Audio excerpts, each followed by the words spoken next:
WW está voltando no intervalo, conosco agora Maurício Moura. Maurício Moura é professor da Universidade George Washington nos Estados Unidos. Maurício, muito obrigado pela disposição de estar aqui no nosso programa. Boa noite para você aí nos Estados Unidos. Boa noite, William. Boa noite, Lorival. Um prazer estar com vocês hoje. Eleição americana é o nosso tema agora. O jornal Washington Post traz Kamala Harris e Donald Trump empatados. Empatados onde realmente interessa, os 7 estados pêndulo que decidirão a eleição americana. As duas campanhas se concentram, evidentemente, nos eleitores nessas regiões. Vou lembrando para vocês, a data está aí na esquininha, 5 de novembro. Acompanhe. 47% dos eleitores afirmam que definitivamente ou possivelmente devem apoiar Kamala Harris. Donald Trump tem o mesmo número na projeção. Ambas as campanhas avançaram em locais decisivos para o pleito. A atual vice-presidente cresceu no estado da Geórgia, com uma margem de 4% contra o republicano. Ele, por sua vez, avançou no Arizona. A pesquisa mostra que Kamala tem vantagem em 4 estados pêndulo, Trump em outros 2, e os candidatos empatariam no estado de Nevada. Em todos os casos, eles estão empatados dentro da margem de erro. A campanha democrata se preocupa com o fato de que o trabalho da vice-presidente é avaliado como ruim por mais da metade dos americanos que vivem nesses locais. O governo de Trump, no entanto, é aprovado pela maioria dos eleitores do Arizona, Carolina do Norte, Michigan, Nevada, Pensilvânia e Wisconsin. Além disso, 1/4 dos eleitores ainda não estão completamente decididos sobre o seu voto. E é justamente atrás desse público que a campanha dos 2 candidatos está correndo atrás. Esse grupo é chamado de decisores pela pesquisa e farão a diferença em uma eleição que promete ser decidida voto a voto. Tanto Kamala quanto Trump estão investindo dinheiro e tempo para conquistar os decisores. Harris busca garantir votos dos republicanos que não estão com Trump e dos independentes. Já o ex-presidente visitou áreas afetadas pelo furacão Helene, que percorreu o estado há poucas semanas. No comício, Trump afirmou que irá ajudar na reconstrução do local. We're going to be working with you for a long time to come to get it back together. When I'm president, I will stand with you until the communities are fully rebuilt. Enquanto Kamala defendeu o aumento do salário mínimo para os americanos. I absolutely believe we must raise minimum wage and that hardworking Americans, whether they're working at McDonald's or anywhere else, should have at least the ability to be able to take care of their family and take care of themselves. Maurício, evidentemente não foi à toa que nós escolhemos essas 2 declarações dos candidatos para encerrar a reportagem. Há uma ênfase muito grande nessa luta eleitoral agora onde realmente interessa, em torno de medo e economia. Luta essa na qual Trump se esforça em reiterar que se Kamala Harris for eleita vai ser mais do mesmo. E o medo dos americanos, sobretudo de inflação. Agora, Kamala, por seu lado, ela consegue se separar da imagem do Biden, no qual ela foi vice-presidente por 4 anos? Quem está conseguindo melhor implementar essa estratégia nesse momento? Bom, William, lembrando que a estratégia das 2 campanhas são muito claras, né? Do lado da campanha do Donald Trump, eles têm, obviamente, enfatizado que a Harris vencendo é a continuidade de temas que são mal administrados hoje, mal avaliados, né? No caso da imigração e no caso da inflação que você citou aí. Lembrando que a inflação está caindo nos Estados Unidos, mas a percepção em relação ao nível de preços faz com que as pessoas sintam que não compram mais do que compravam. E a gente que mora aqui nos Estados Unidos, a gente sabe que os americanos não têm a mesma cultura de lidar com a inflação do que na América Latina, eles sofrem muito mais. O problema da campanha do Trump é que se a discussão fosse sobre a continuidade ou não do governo, dos temas de política, ele estaria em vantagem. Só que o Trump é um candidato que fala muito sobre ele. Aí ele entra no campo da narrativa democrata, que quer fazer dessa eleição um referendo se quer o Trump de volta ou não. O Trump, a campanha dele tem uma dificuldade de expandir a base dele. A base do Trump é muito sólida, ela é até menor que a potencial base democrata, até pela rejeição dele. O Trump é o candidato de oposição mais rejeitado da história. Ele tem uma rejeição mais de 53%. Porém, a base dele é muito sólida, a base dele comparece, né? Tanto é que o que está sustentando empates nas pesquisas é a base do Trump, que é uma base de eleitores brancos com baixa escolaridade, enfim. E o problema dele é expandir essa base, né? Porque o Trump, inclusive, quando ele fala dele próprio, ele relembra as pessoas por que não gostam dele, por que rejeitam dele. O problema da Câmara é justamente, o problema da vice-presidente é justamente fazer com que as pessoas que rejeitam o Trump, os grupos que rejeitam o Trump, fiquem minimamente confortáveis para sair de casa para votar nela. Esse é um desafio da campanha que eles têm. E lembrando que, nesse momento, as duas campanhas elas estão trabalhando menos pelo convencimento de roubar voto de um outro lado, mas mais com garantir que os perfis eleitorais, os segmentos demográficos mais favoráveis a um lado ou outro saiam para votar. Nesse momento, a busca de uma mobilização para as pessoas saírem de casa e se mobilizarem para votar. Interessante esse ponto que você acabou de levantar, Maurício, dos segmentos que até aqui eram considerados mais ou menos garantidos pelos respectivos lados. Por exemplo, homens negros têm corrido para o Trump.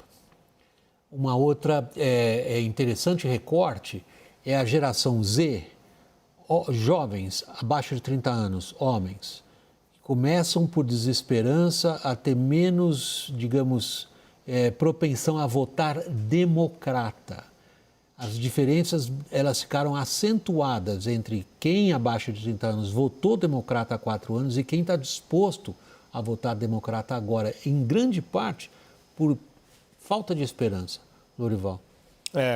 Tem esse aspecto, né, da falta de esperança e ele, acho que ele tem duas consequências possíveis, né? Uma é votar no Trump, né, e outra é não votar, não ir votar, né? E acho que nesse aspecto da mobilização do eleitorado, você vê a entrada em cena de Barack Obama e Bill Clinton, né, para tentar mobilizar esse eleitorado, além de todo o trabalho grassroots, né, da parte da base do Partido Democrata, que é bastante capilar, no sentido de fazer essa mobilização. Eles criaram uma estrutura bem grande, bater de porta em porta e tal. O desafio é grande nesse sentido, e é por isso que a gente vê esse fenômeno de uma maior votação antecipada também, né? E pelas pesquisas, 46% daqueles eleitores que pretendiam votar antecipadamente ou que estão votando, 46% votam nos democratas, 31% nos republicanos e há uma faixa maior de independentes votando de forma antecipada do que antes, né? E tudo isso pode, em tese, favorecer os democratas, né? Porque aí você dilui um pouco aquele efeito que é de a pessoa ter a intenção de votar no democrata, mas chega na terça-feira, um dia de trabalho, muitas vezes essa pessoa é empregada, né? Não tem como sair para ir votar. Enquanto o eleitorado republicano muitas vezes é um pouco mais autoempregado, né? Autônomo, ou pequeno empresário, ou grande empresário, enfim, e aí tem mais facilidade de votar na terça-feira e, como o Maurício disse também, é um eleitorado mais fiel, mais aguerrido, né? De maneira, tudo isso para dizer que realmente está difícil fazer qualquer tipo de previsão. Não, isso vamos deixar claro. Deixar claro. Maurício, você ia falar alguma coisa? Eu não tenho uma pergunta para você. Prossiga, por favor. Não, é importante complementar o que o Lorival está falando. O perfil democrata hoje é um perfil muito localizado nas grandes cidades metropolitanas, Lorival.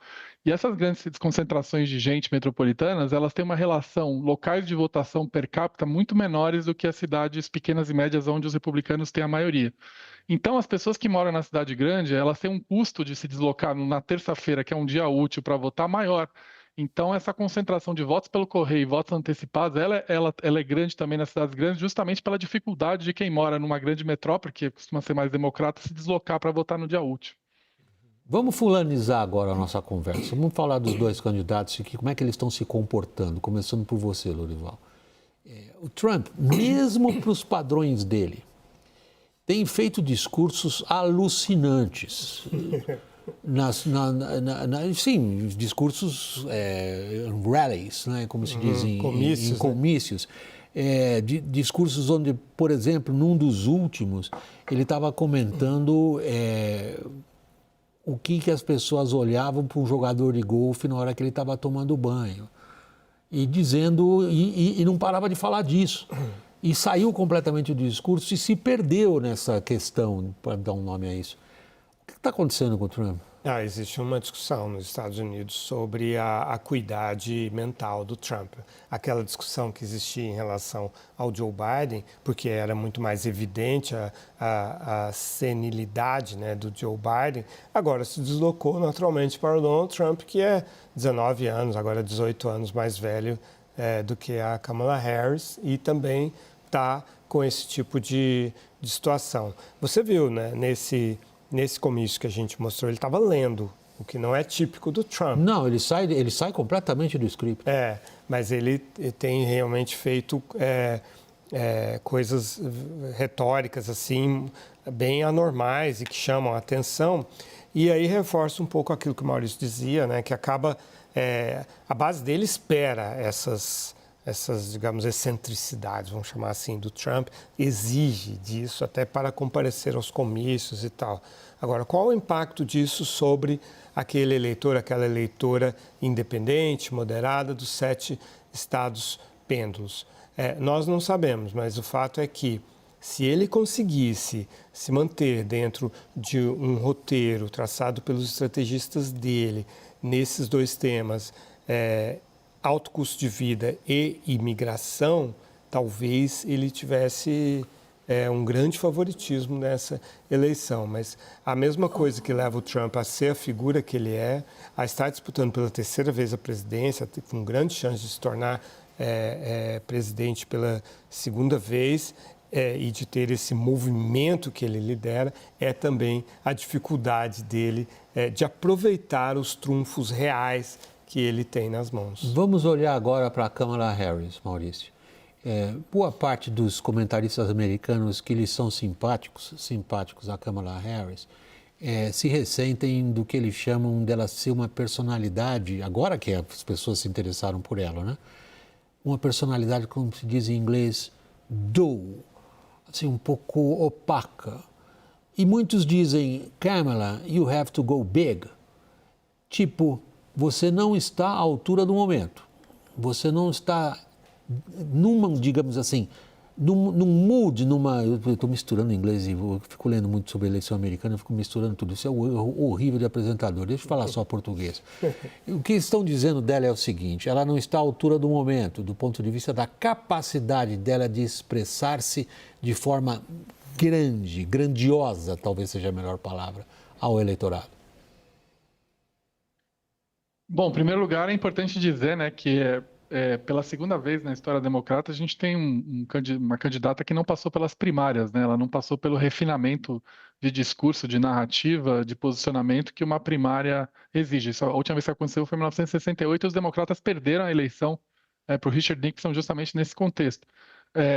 A campanha dela, o que eu ouço da campanha dela é que eles estão se esforçando agora de ela ter um grau de exposição maior, tanto é que aumentou bastante a exposição dela em entrevistas, em town halls, que eles chamam assim de perguntas e respostas com candidatos, com eleitores. Ela teve uma aparição que para a campanha dela foi importante na Fox News, mas uma coisa que você tem razão, William, primeiro que ela ainda tem dificuldade de construir um discurso sobre a economia. A gente não sei se é porque os democratas não têm alinhado qual é a visão deles de economia, ou se ela não é a zona de conforto dela, ela é uma advogada, foi promotora, então a zona de conforto dela claramente não é economia, mas ela tem uma dificuldade, lembrando os outros candidatos democratas, né, o Bill Clinton, o Obama, ela tem uma dificuldade de fazer um discurso de aspiração de futuro, né? A campanha dela é quase que restrita a buscar o antitrampismo, né? Então, mas eu acho que isso é muito consequência dela não ter passado pelo escrutínio das primárias que obriga o candidato ou a candidata a se colocar para frente, né? Maurício Moura, professor da Universidade George Washington, nos Estados Unidos, muito obrigado pela disposição de participar da nossa roda. Boa noite para você aí nos Estados Unidos. Boa noite, William. Boa noite, Lorival. Lorival, a gente vai para o intervalo. Na volta, nosso assunto é o conflito no Oriente Médio. Até já.